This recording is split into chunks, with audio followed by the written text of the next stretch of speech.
at my page here.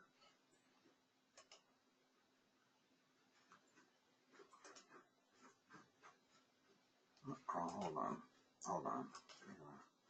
Give it a second before it's able to take a screenshot. Okay. Hit me.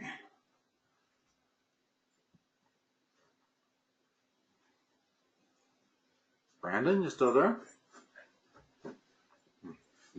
What do we got? You gonna read it? Or verbalize it, rather?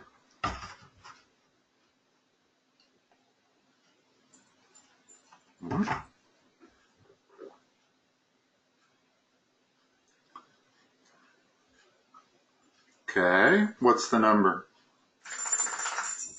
That's the fourth root. That's what that means. Okay, square root. Square root would have a 2. Only the 2 is assumed, so we don't write it. But any other kind of root, that's where that number goes. So the fourth root of what?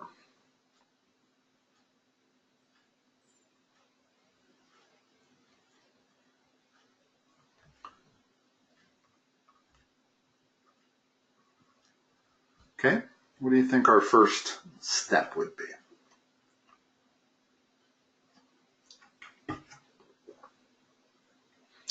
Okay, first of all, it's not square root. Write this thing a different way. Let me write a different way, and I think it'll assist you. That's another way to write that. Okay, now how would you get rid of that 1/4 exponent?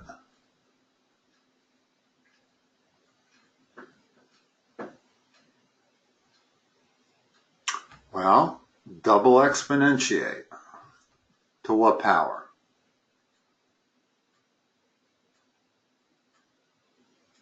No, to 4. And then the way you would use your laws of exponents is you'd multiply the 4 times the 1/4, and you'd have this left on the left side.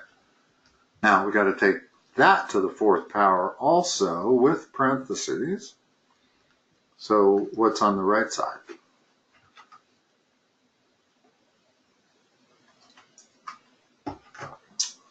You're taking it to a power. In other words, it's -3 times -3 times -3 times -3. Okay? Figure out your sign first, always. It's negative times negative times negative times negative. What does that equal? First of all, okay, so it's equal to a positive 81. And that's why the parentheses were so important. If I leave those parentheses out, which is very easy to do because they're not there, and I just take it to the 4th power, then that has a whole different meaning. That's actually -81. So I definitely need to add the parentheses when I'm going to take each side to the 4th power. Now, another way to think about this is whatever that number is to the left of the radical sign, that's the power you take both sides to. If it's a square root, then you square both sides. If it's a cube root, you cube both sides. If it's a 4th root, you take both sides to the 4th power. What else?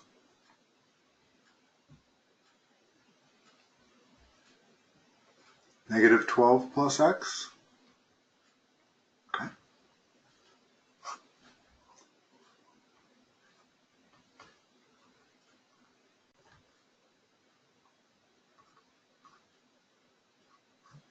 What's the first step?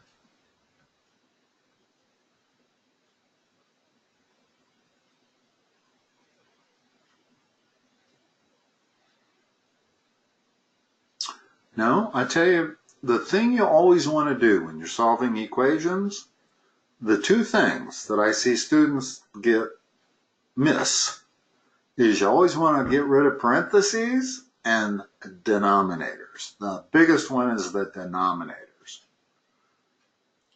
This presents a problem, but it's not a problem if you just multiply both sides by the denominator. What do you get?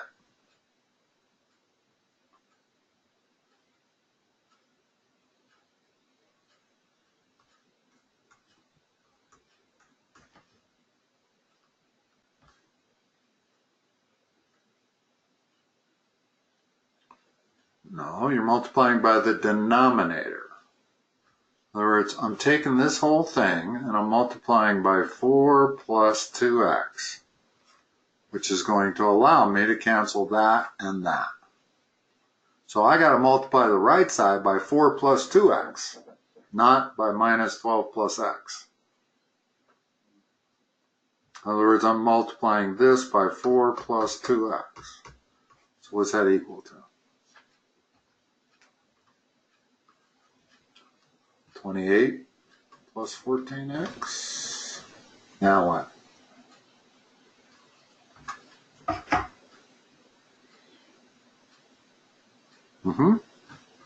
And at the same time, do what? Do both steps at once. Let's subtract. Yeah, the way I prefer to think about it is I'm going to move that x to that side, and I'm going to move this number to this side. That's the way I think about it. I don't go through, it's just faster that way. And when you take something and you move it to the other side, you change its sign. So for me to move this x to the other side, it's got to become a negative x, which gives me 13x. And what's the left side become?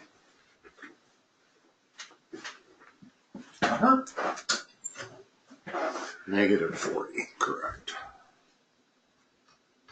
So x equals what?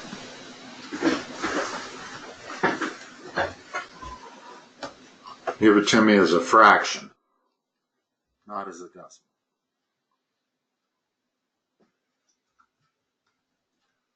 Your answer. Unless they specifically requested that you give it rounded to, you know, the hundredths, nearest hundredths place or something like that. But in general, fractions are always better than decimals, especially if they're exact, and that was the exact answer. Whereas with a decimal, you got to round it off or something. Okay, what else?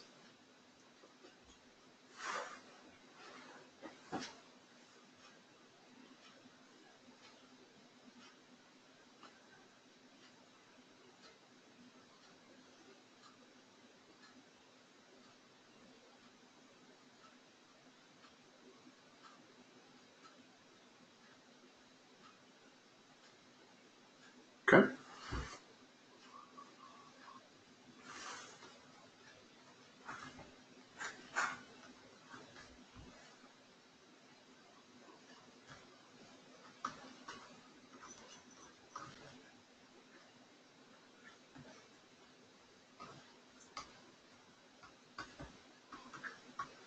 Okay, when you're solving a system of equations, you have to decide what method to use. There's only two. Actually, there's like 6, but there's only 2 that you need to remember. What are they?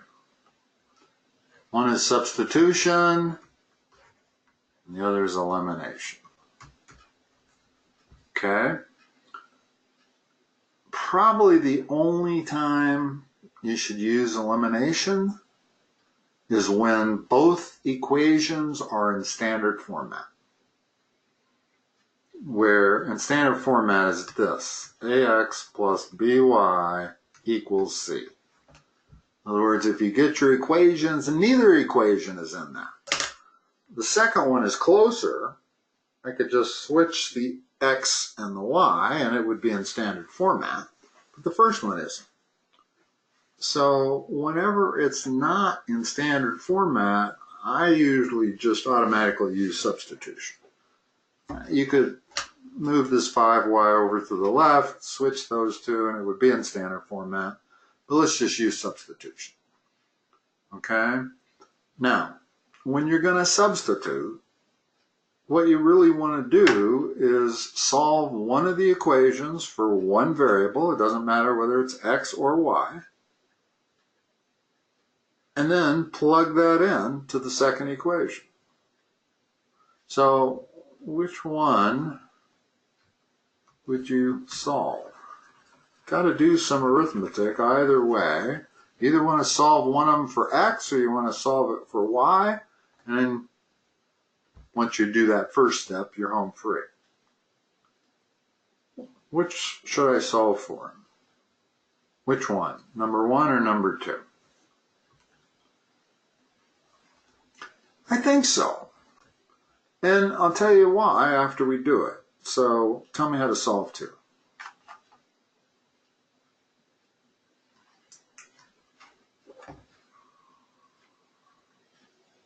First of all, which variable are you going to solve for?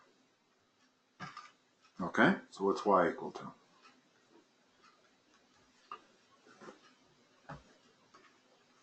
Okay, now what are we going to do?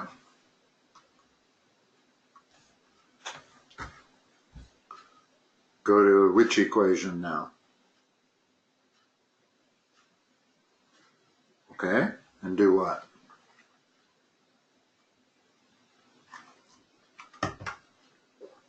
You're almost there. You're only one step away from it.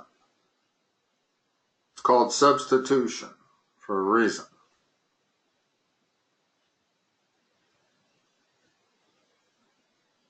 Yeah, in place of y. So you get this.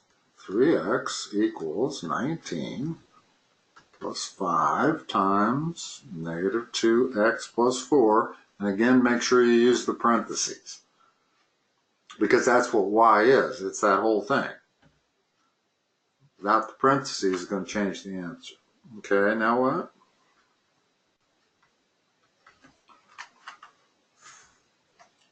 Tell me what to write. Just read me the second line.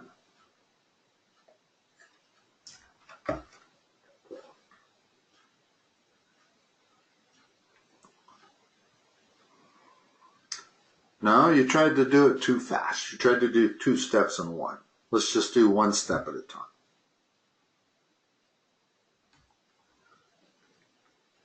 Remember, get rid of parentheses and denominators. We got a parentheses here.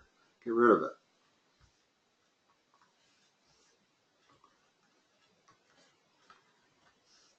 And actually, it's not plus. I made a mistake when I wrote a plus. Okay.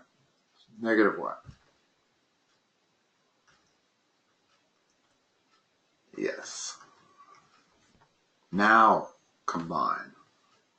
In fact, gather your variables all on one side and all the numbers on another. That's something you can do all in 1 step. You don't necessarily need to do that in 2 steps. You're always going to take the x's to one side and all the numbers to the other side.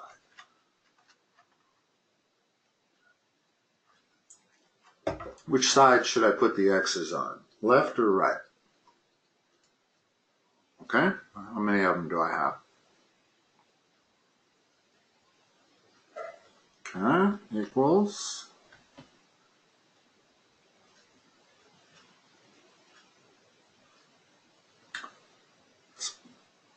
Okay, all right. So x equals. Am I done?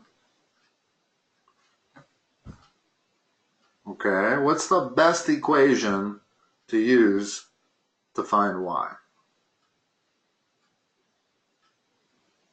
Out of these 3. You got 3 to choose from.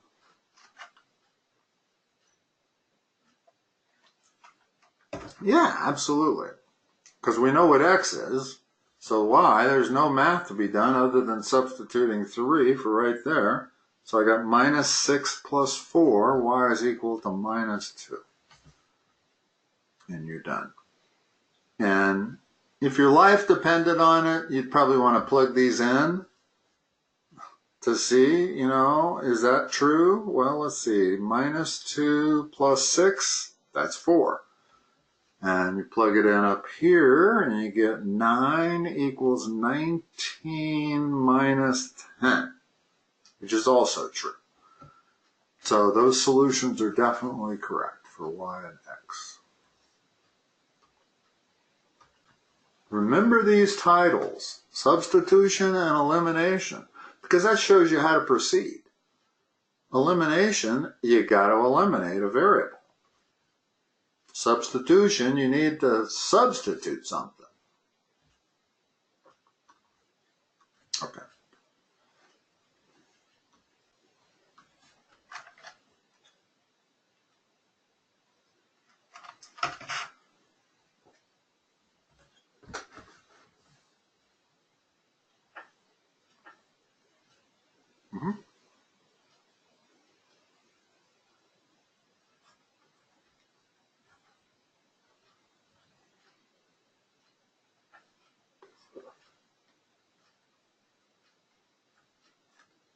Outside the parentheses.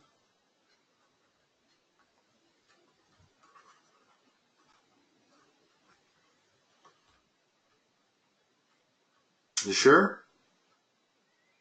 Okay. First of all, let me tell you how to read this. It's log base 8, and it's not times. You are not multiplying log times what's in the parentheses. It's of. Just like this is f of x, it is not f times x. Okay? So you want to use the word of in front of what I call the argument. The argument is minus 5x plus 2. The base is 8, so you need to say log base 8 of minus 5x plus 2 equals 1.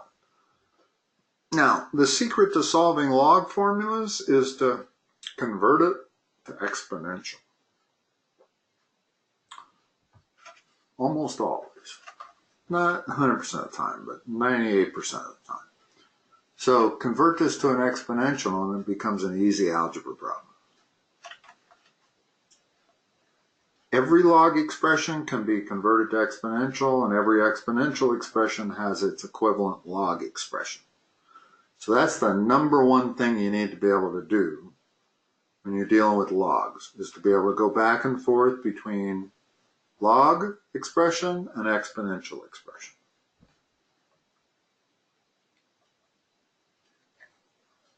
Let me help you. Logs are what?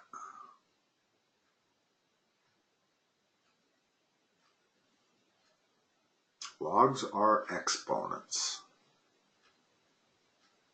Okay, here, let's go over here to the right.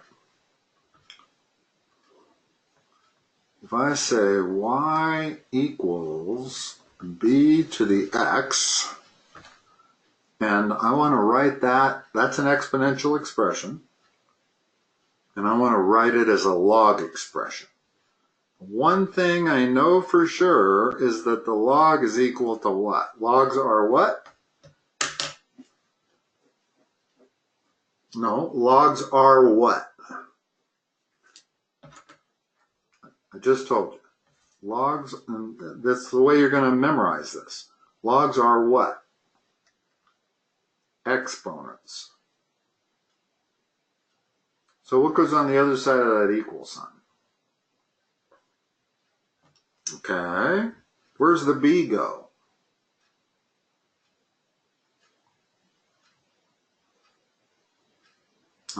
It becomes the base. That's why I use the letter b. That's because the base. There's only one other thing. Where's it go? We've got one other thing, y. Where does the y go?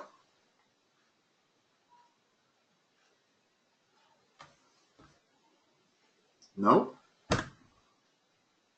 There's only one other thing. There's no argument to this log. I've got a base, but I don't have an argument. You cannot have a log without an argument. This is the argument up here. Not in front, to the right, and it's y. Y is the only thing left. So these two expressions are identical. It's just that this one is in exponential format and this one is in logarithmic format. Okay? So let me give you a little test here to make sure you can do this. I'm going to use real numbers. Okay? So 8 equals 2 cubed. Write that as a log expression. That right now is an exponential expression.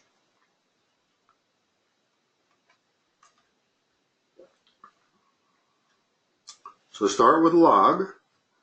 That's always just immediately write log. And now figure out which numbers go where. It goes on the right side. That's the easiest thing first.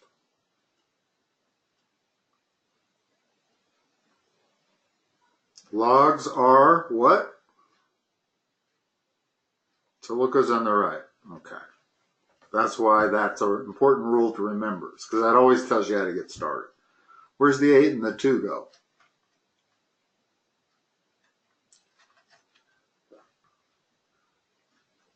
And the 8?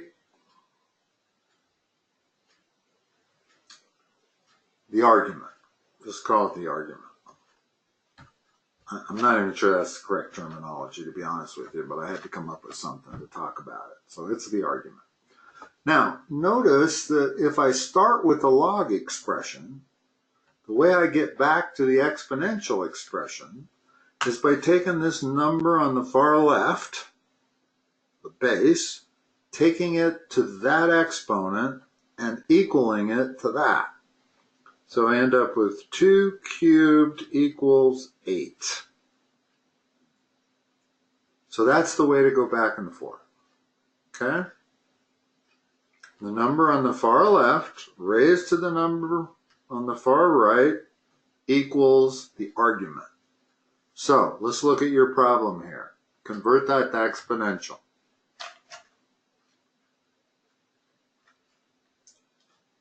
Number on the far left raised to the power on the far right equals the argument.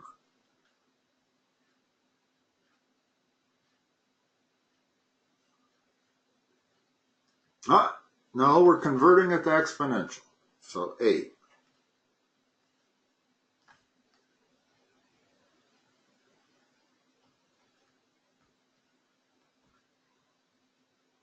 Yeah, notice now it's a simple algebra problem.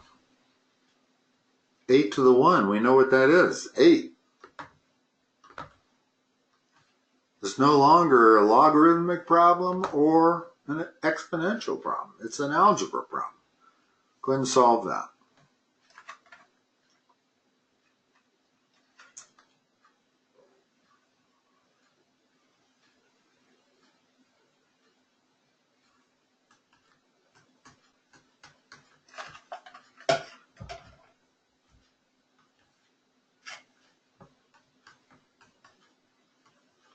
Now, which is the same as negative 6/5. I prefer actually putting that minus sign out there.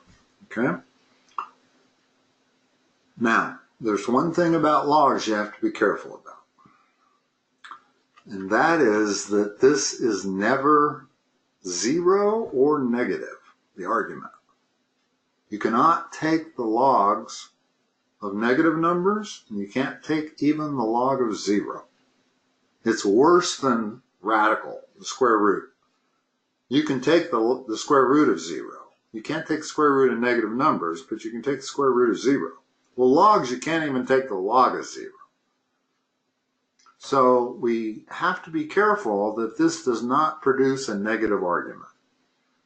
And it clearly doesn't, because when I plug in x, negative 6/5 for x, that's a positive 6 plus 2. Okay, so we're done here. And when you have simple log equations like this, and you only get one answer, you're always done. It's the more complicated log equations where you get 2 answers.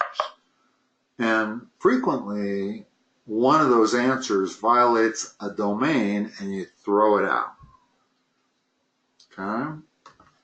You might have some of those, you might not.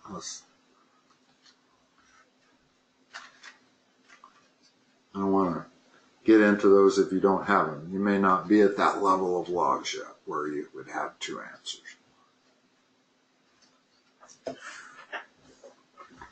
But let's do some more log problems, or exponentials. They don't have to come as logs. Either one, logs or exponentials. And I'm sure that you've got a lot of problems on there that expand logs and condense logs, right? Let's cover some of those. Those are extremely important, and you get a lot of them on the test. They're easy. You just have to remember how to do it. So give me one. It doesn't matter, expand or compress. And they're going to give you an equal amount of each.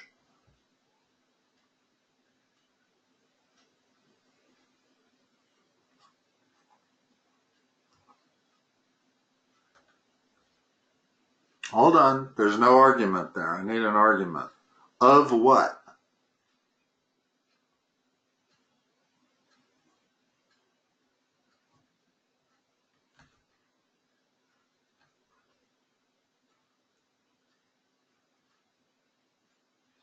Here, let me remove that print.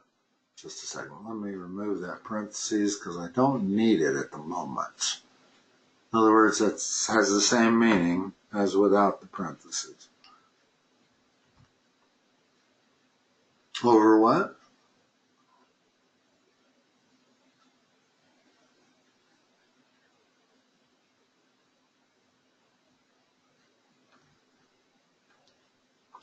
In parentheses, or just C times D to the 12th?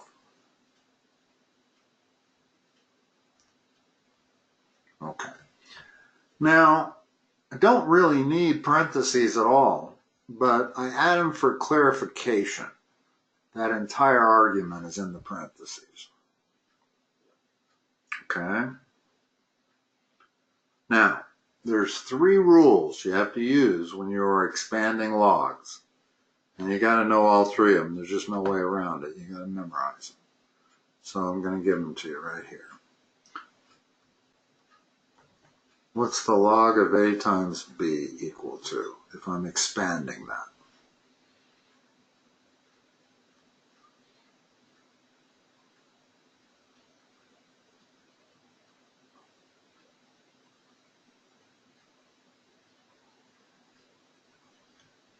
Nope. Log of A plus log of B. Remember, logs are exponents, so they have the same rules as exponents. When you're multiplying same base, different exponents, you add the exponents, right? In other words, if I have 2 to the 3 times 2 to the 4, I add those exponents to get 2 to the 7th. Same principle with logs. When you have multiplication, it turns into 2 log statements that are being added together. Okay? So that's the one you got to memorize. There's no other way around it. Second one, similar, only I got division going on in the argument. So what's that going to become?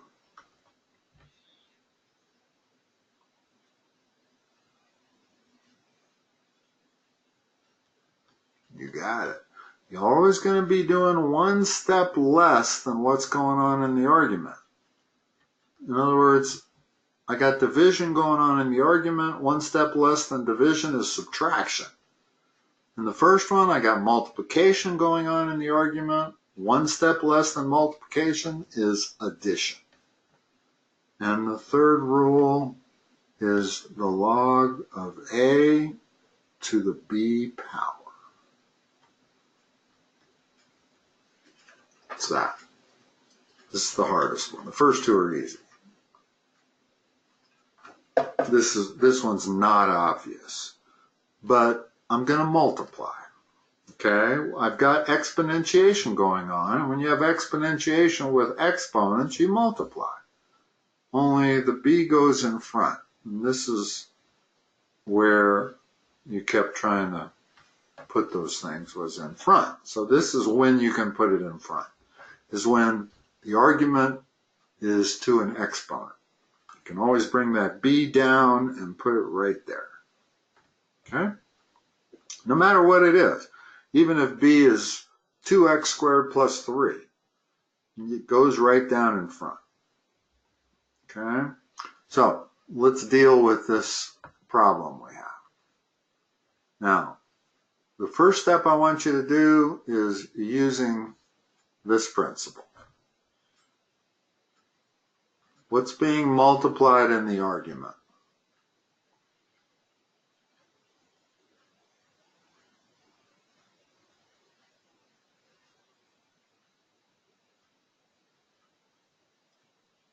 Okay, so how do I translate that?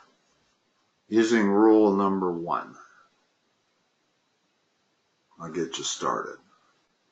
No, we're going to take this single log expression and we're going to turn it into 4 different log expressions. Notice that's why they call it expansion. It's because you go from 1 log statement to 2. You go from 1 log statement to 2. Okay? So that's why it's expanding. So what multiplication's going on? A to the 5th. What's my next part?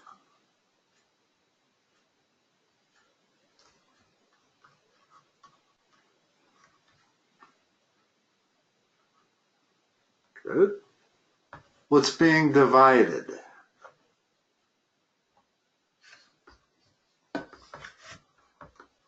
You got it? You got it. Well, not quite. Almost that. Okay. Now, that's not fully expanded. It's close. But we still can apply rule number 3. In other words, you've applied rules 1 and 2. The third step is always to move that exponent down in front.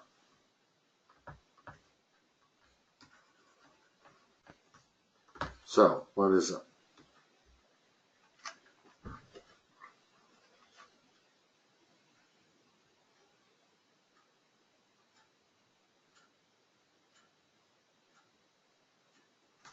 Look at rule number 3.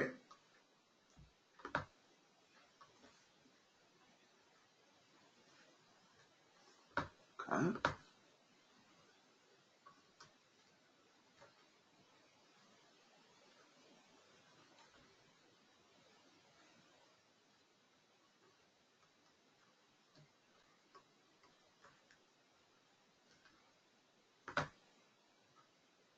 No, just there's an exponent of 1, but we can ignore it because 1 is presumed, so it's just log C. What's the last term? That's all there is to this. Doing this every single time. It does not matter how complicated the argument is. This is a complicated argument, but you could stick in 26 different variables in there and I'd still be able to do it using exactly the same methodology. Okay? All right, that was an expand. Let's make sure we do at least one compress. And for the moment, I'm going to leave those 3 rules up there, but you got to memorize those rules. You can't do anything. If they're not going to give you those rules, so we'll do one more and then I'm going to erase the rules. So I want you to memorize those rules. Let's do one more. Anything you want to compress or an expand.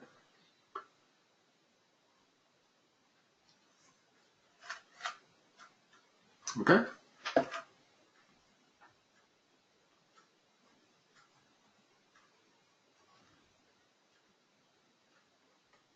Hold on. There's no argument there. Where's the argument? That has no meaning. Without an argument, it has no meaning. Okay?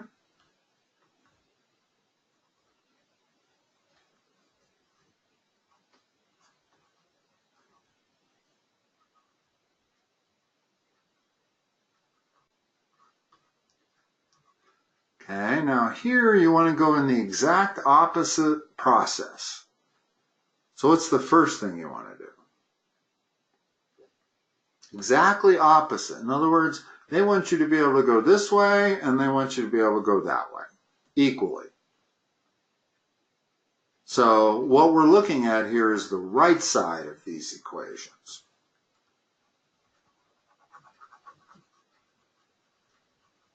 Yeah, you do that third rule first. So what's the next line?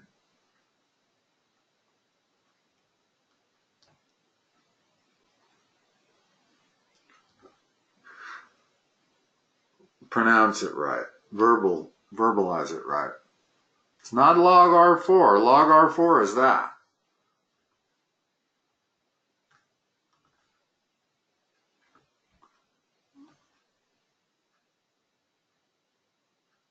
Remember, logs go with exponentials. Keep going. Keep going.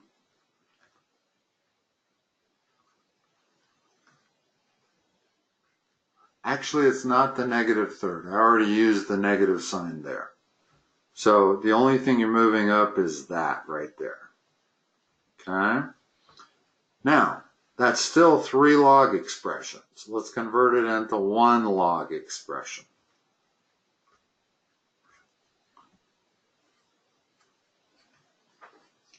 What's being added?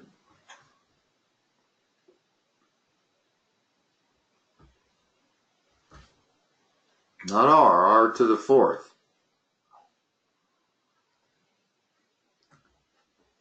What's being divided? Perfect. That's the way you do it. These are not hard. The only reason people think these are hard is because it uses a word you don't know what it means. Log. That's it. These rules are as simple as it gets. There's only 3 of them you need to memorize. When you're multiplying in the argument, you're adding separate log statements. When you're dividing, you're subtracting. And when you are exponentiating, you are multiplying. Okay, so I'm going to remove those rules. Make sure you look at them before I take them away. Let's do another one, either compression or expansion. If you learn this, you're going to get a big chunk of the test correct, because you're going to get numerous of these, at least 2 of each.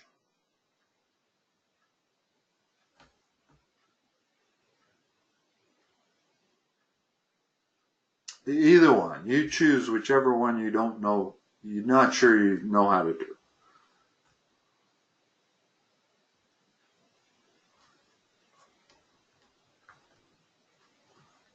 Okay, say 6, hold on, say 6 log of 2. You're leaving out the of.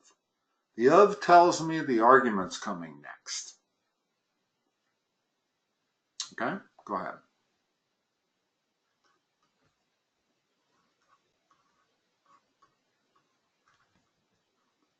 Okay, and all I'm doing is, what am I going to do? Am I going to compress or expand that?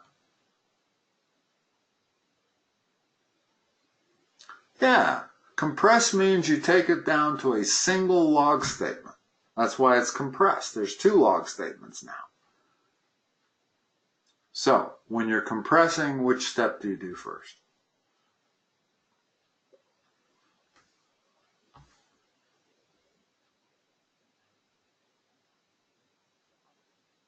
Rule 3.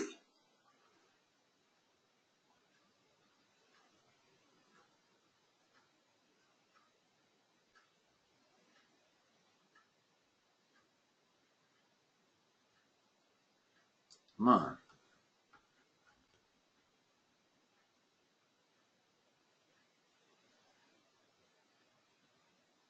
Log of what?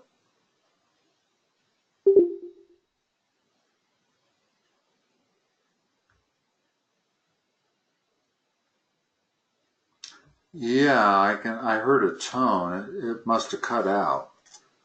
You can't see my board anymore? Hold on. Can you still see my screen? Do you see a second row at all? Okay, then you're not seeing my screen. Okay, I can erase it. Unfortunately, yeah, that's the only way I can. Yeah, it says you're offline, so you're gonna need to reconnect. You might need to sign out first. Click on the X if you're still looking at the Go to Meeting panel, and then just try logging back in.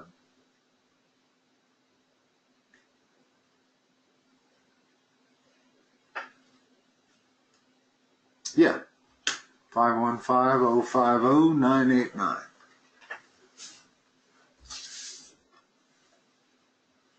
Well, this is key. If you can understand this logs, that's a big chunk of the test. And you shouldn't get any of them wrong. They're that easy. It's all you got to do is memorize those 3 rules.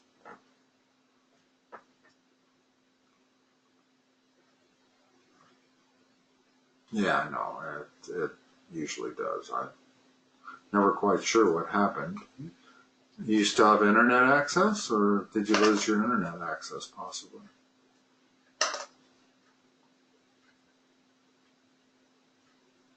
Oh, you restarted your router? Okay. Yeah, it does.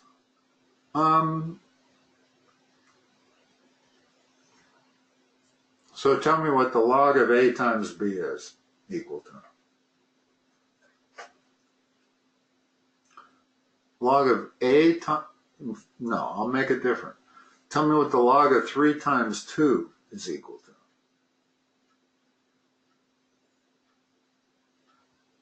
Expand it. Expand it. You got it. Tell me what the log of 5 divided by 2 is.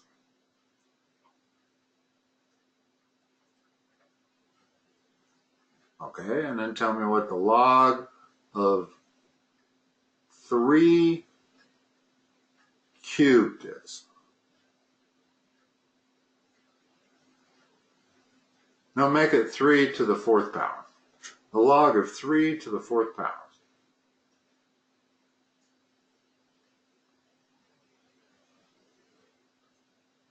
You got it. Those are the 3 rules. Those will take you a long way. Okay, you just have to be able to go back and forth. In other words, you have to recognize when it's an expanded form and move it back to compressed form. So they frequently, whenever they're asking you to compress it, they're giving you the right side of those 3 equations. Okay, you're back. You see my screen? Okay. So, what was that? It was, hold on a second. Let's see. I gotta get this thing back up here.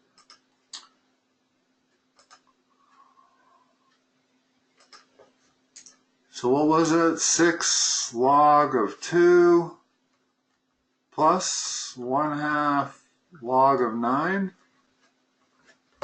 Okay, what's the first step of compression?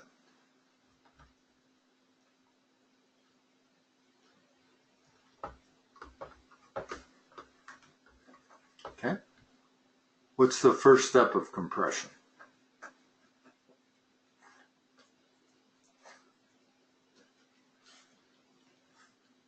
Mm-hmm.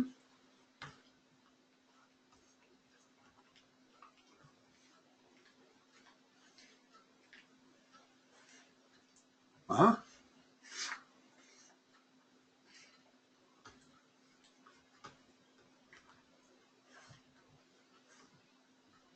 You got it? Okay. Now, put those together into a single log expression.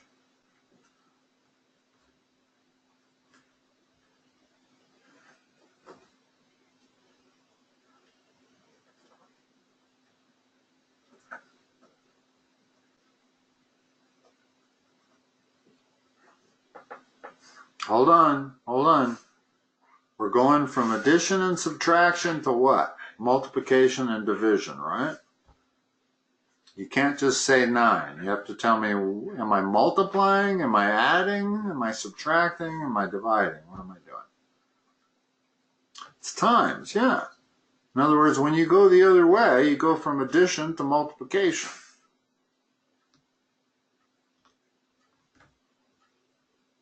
You got it. Now, you don't want to give that as a final answer. First of all, what's 9 to the 1/2 power?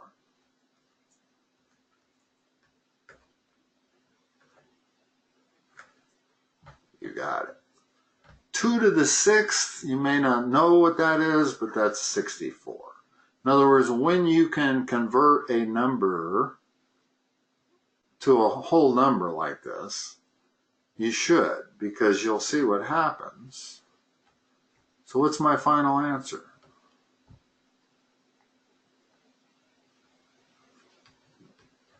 That's it. That's what you're going to see if it's a multiple choice test. You won't see this because you can turn all those things into numbers.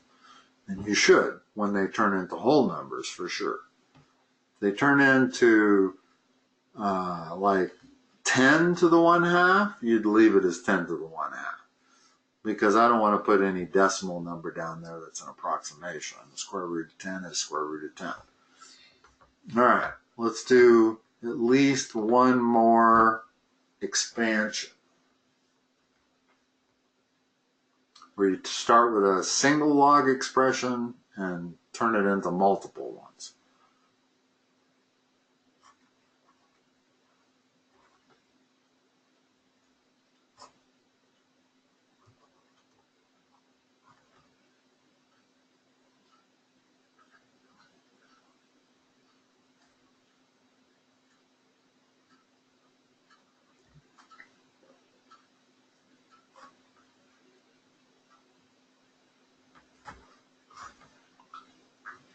Okay?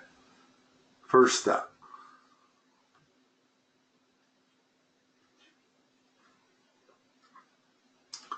There's a couple of first steps, incidentally. And I'm inclined to not even tell you the real first step. Yeah, well, I won't tell it to you. I'll just let you do it. Or go ahead and expand it based on those 3 rules. One step at a time.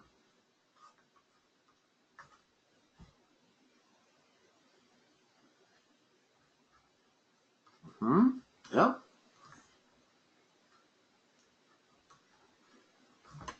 Not 9Q.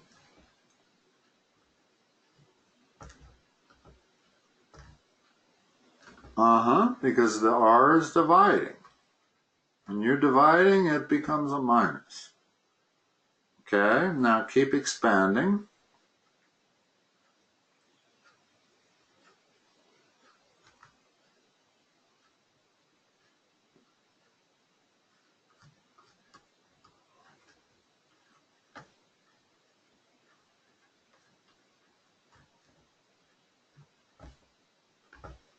Perfect. Okay. In fact, the little suggestion I was going to give you actually is not as good as this method. What I was going to tell you was that you could take that and just put it in the denominator. In other words, this expression is the same as p to the 4th over r times q to the 3rd. Same argument. And notice what happens. When you take this and expand it, you get exactly the same thing. Because the q becomes a divider, so there's a negative in front of it. But I had to do one additional step to do that. I had to take my argument and convert it. Whereas the way you did it, there's no way to get fewer steps. So it turns out that that wasn't a good tip. Just go ahead and live with that negative exponent and do it as you did it. Then there's never any confusion. Just take that -3 and stick it in front like you did. All right, I think you get it. Don't you feel like you get it? Are you going to get it when you take the test tomorrow? Okay. Because that'll get you, I'm guessing, 6 problems right. Okay? All right. Anything besides logs? We've got about 5 minutes here. Or including logs. You don't have, that doesn't have to be different than logs. They can give you some hard log equations, like, tell me if you see anything like this.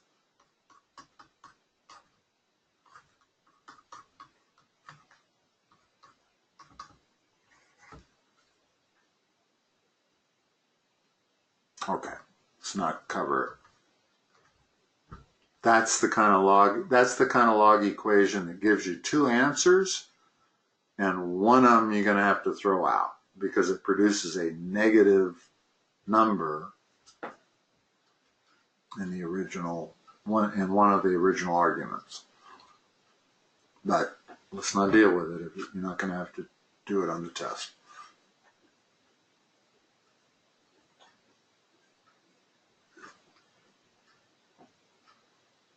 Okay, let's do that for sure. That's another biggie. You're going to get 5 or 6 problems on factoring.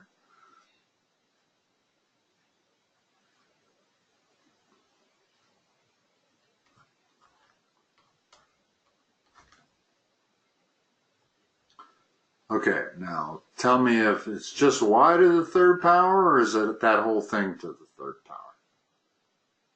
Okay.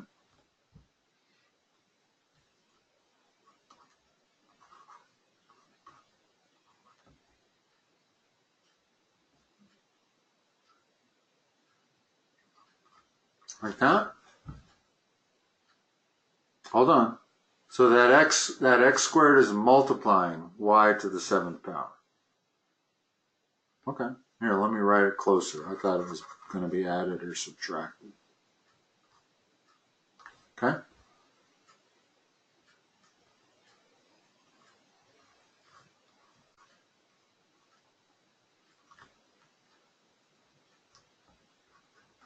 This is a greatest common factor problem. It's not a typical quadratic factoring. We got something to the 7th power here, okay? So it's definitely does not require you to factor it normally. It's easier. Greatest common factor is the easiest thing to factor. Start with your number. What's the greatest number that divides into that number, and that number?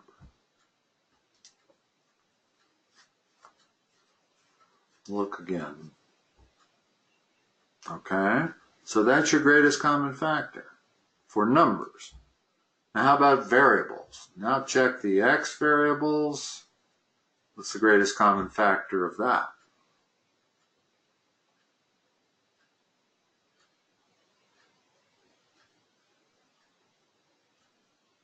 Okay, now check your y variables.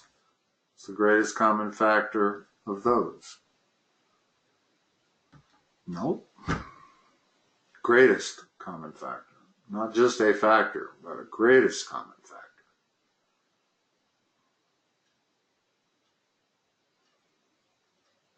What's the smallest exponent on all the y's? That's your greatest common factor. Okay? So that's your factor. Now you got to figure out what everything else is. So the way you do that is you divide each term by your greatest common factor. But I actually don't find that helpful. I find it easier to just kind of wing it. What's the number going to be? What's the first number I got to write? What multiplies 8 to equal 16? Okay, that's the first number. Now, are there any x's in this first term here? Nope, there isn't. Remember, I'm dividing that whole term by 8xy squared. So what do you get when you divide 16xy cubed by 8xy squared? The x's go away. That's why there's no x term there.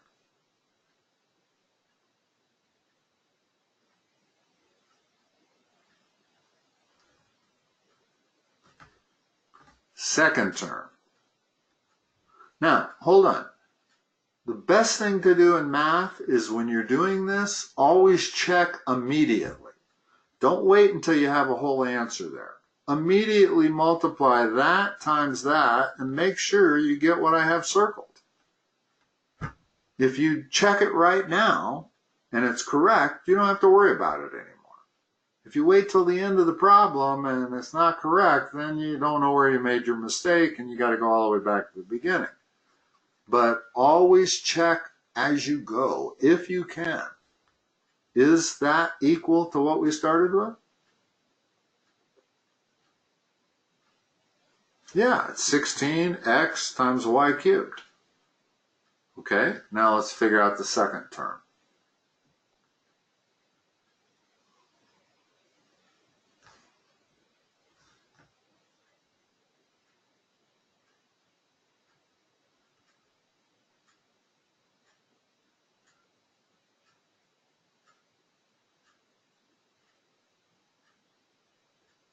It's y to the 7th divided by y squared.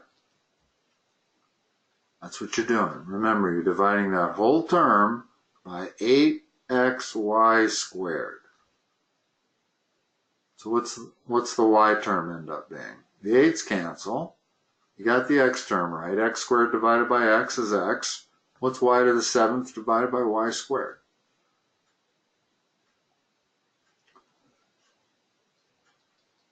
When you are dividing same base, what are you going to do with the exponents? Okay. Okay.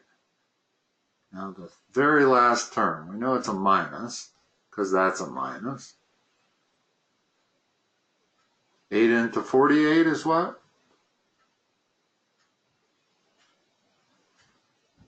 X into x to the 4th. No, there's a hidden 1 right there. Subtract the exponents. And no y at all. Okay, there you go. Now, notice one other thing. If we've taken the greatest common factor, then I will not be able to factor this thing any further. There is no greatest common factor out of this term right here. There's no number, there's no x's I can take out, and there's no y's I can take out. Because I've already taken out the most I can take out. So if you find you're still looking at something, you can still deal with it. You can still factor it out. In other words, if I didn't get this quite right, then there's still going to be stuff to factor out. And you can do a second step. It's just better if you don't, in terms of coming up with the right answer. It's better if you figure out what the greatest common factor is to begin with. All right. Brandon, it's been a pleasure working with you this summer, or semester rather, and good luck on your test and have a good summer. You're welcome.